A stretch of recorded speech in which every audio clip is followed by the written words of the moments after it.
welcome back to the All Things ITSM Global podcast, coming to you from Knowledge15 in Las Vegas. I'm Kirsty McGowan. I'm here with Ken Gonzalez. Hi, Kirsty. And Carlos Casanova. Kirsty. And we're very lucky to have our guest today, Robert Young from IDC. Welcome, Thank Robert. you. Thanks for having me. So, Robert, one of the things that we've been hearing about from ServiceNow is the whole conversation around enterprise service management. And I was wondering what your thoughts are on taking service management out towards the line of business and more customer-oriented. What's your thinking on that? Yeah, sure.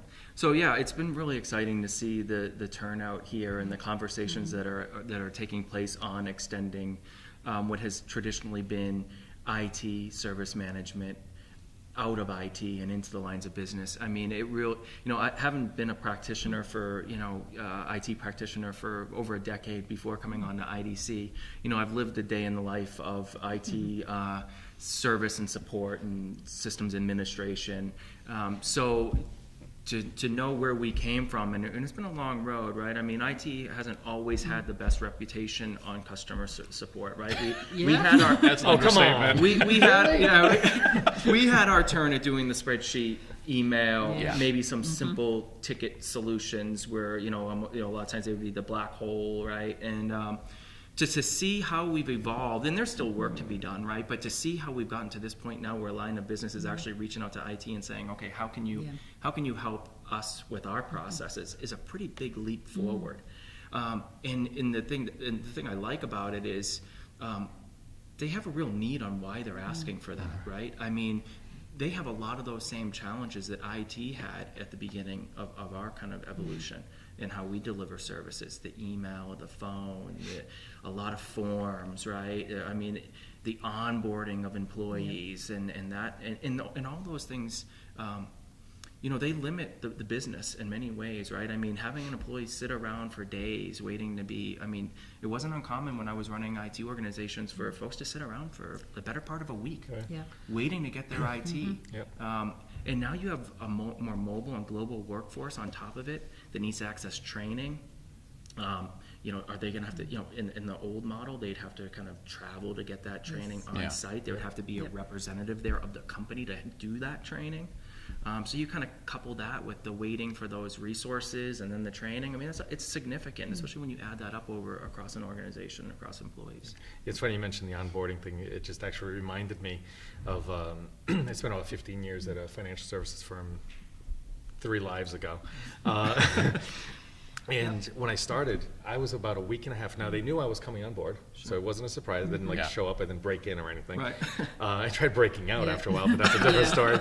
But it was about a week and a half before I got the laptop. I was using, and these days you kind of think about how weird it is. It was a week and a half before I was using my own laptop for a while.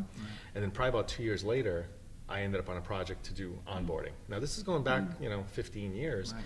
And I still remember some of them. There must have been like 17, 20 different pieces of that.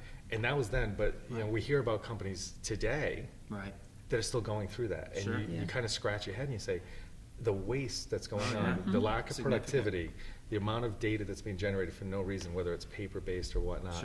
So it's kind of crazy. Businesses can't, they never should have really been putting up with that, right? But today, in particular, I mean, the need for them to move fast and differentiate in competitive markets, to do more with less.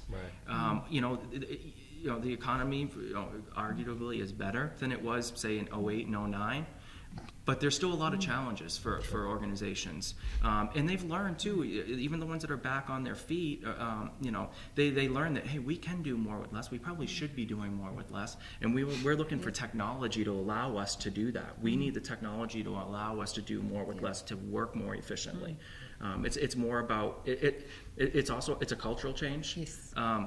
But technology can certainly foster that culture change, if it's implemented correctly and it's user-friendly and folks actually want to use it. And we're certainly noticing some really common themes with all the people we've been talking to today with, the speed to get that business value, that we have to start building that quicker, and that whole doing more with less, that's certainly been coming out a lot today. Something just kind of made me think about what we haven't touched on is the generation that's coming into the workforce now.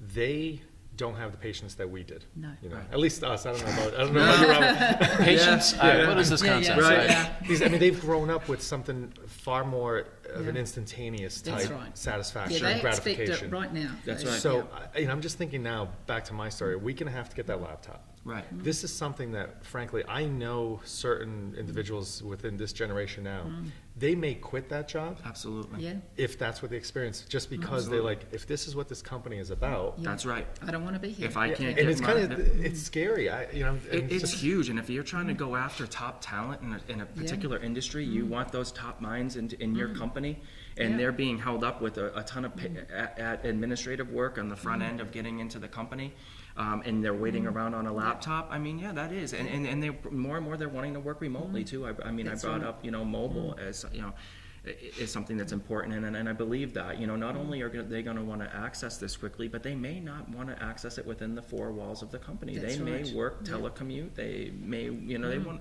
more and more the millennials. I think that you're speaking about. I mean, they're wanting that, right? That it shouldn't matter when, where. Or what device I'm working on, Yeah. I want to be able to access the resources I need to get my job done. Yeah. And it's staggering when you look at how much time is wasted inside of these organizations for people to get their work done, looking for people, Yep. data, or resources that they need in order to get their jobs done. Yeah, and it we should need be to get there. better at The that. minute they walk in the door, they should have access to all that. They Right. need to have access to all And, that. and it's interesting because it actually comes back to the same thing. What is the ultimate outcome we're trying to get? Business So value, we're talking about yeah. business value, business outcomes and whatnot, right? But if we twist it and we say from the individual's perspective, what outcome do we want from that individual? We want them to get a job done, which then Yes. delivers a business outcome. That's Yeah. right. So why am I gonna hold them up, Yeah. filing paperwork for laptops and Yeah. whatever, just to do that? Yeah. I need them to get to work. Yeah. Right. Because Well, I'm paying them now. Yeah, Sure. you're wasting You're a paying week day or more one, of productivity. Yeah. So now, how much, you mentioned mobile. How much of that is into the sort of the third platform I've heard, you Yeah, sure. speak about? Right. So at IDC, we talk about the transition from first platform, which is a mainframe era, into the second platform, which lasted arguably about 30 years or so, and then for the past 5 years or so, we've been in what we're calling the third platform, and it's really made up of about 4 different technologies. It's around social, mobile, big data, and cloud. And it's really transforming not only just the way that IT delivers services, which is big, but it's also how Hopefully. yeah, it's also Yeah. how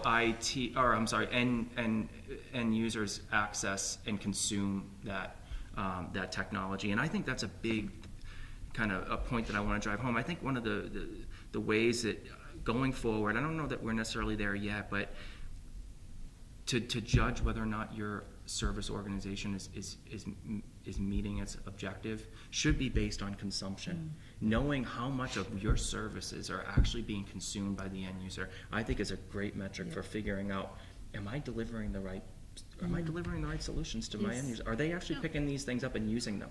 Right? If not, then I probably have I'm not delivering the right services, and I'm putting a lot of resources into delivering those. Right? I'm bringing up infrastructure. I'm bringing up all this surrounding support around that offering, and if it's not being utilized, what is? Right? You might probably have shadow IT in your environment that you don't know about. Yeah. So I think we need to start looking at what getting a real good visibility on what services are actually being consumed by our end users as an IT organization. So actually, if we look at it from, we've spoken on other things around the production, manufacturing stuff. So we really kind of describe it as more of a retail model, right? If you go to your grocery store and there's products on the shelves and they're taking up face space, and that's Yeah. how companies, create their packaging to Right. get the face space Yeah. on the shelf.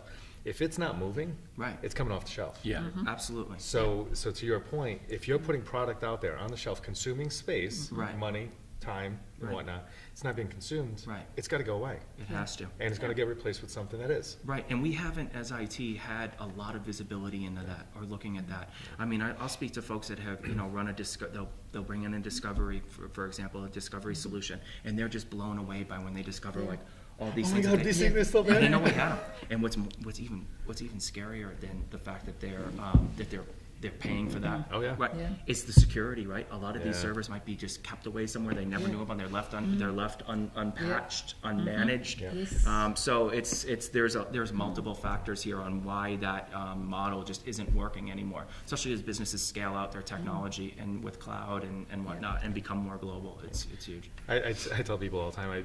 Years ago, I took down a data center intentionally to do an upgrade, and the first thing we need to do: what's there, what's not there. Right. You know, the typical type thing. Now, if you already have config management in place, it should be a little easier. Yeah. But this is sort of the first iteration of that, and we found. I mean, I'm not exaggerating. We found an AS400 under, and definitely dating myself here. A lot of these people are like, "Eh, What's what? What is that? Yeah, exactly. Never heard of it.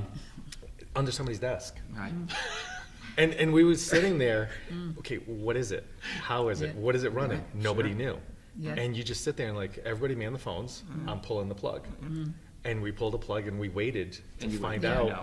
Because Yeah. there was no documentation. We knew it was running something, you know? So it was just, but when you see that, the security element of it, especially in this day and age, that was safe, it was there. Sure.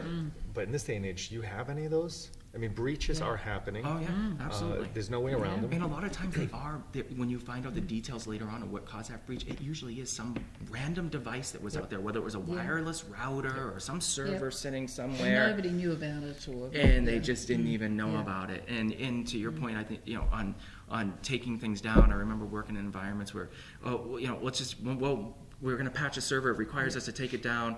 Well, what's running on it? Who do Who's we going to be call? impacted? Well, I guess we'll find out when Yeah, we yeah. take it down and we start getting phone calls and, No, look, I worked with a network administrator once. He walked out of the server room carrying a server. He said, I've just taken the second proxy server out. I don't think it's going to affect anything, but let me know if you start getting calls. I love that. I don't think Yeah, it's this going to is in the affect middle of the anything. day. It's always a Yeah. Yeah, we just bad- store stuff in there. Yeah, really. So, Um, Robert, any closing thoughts?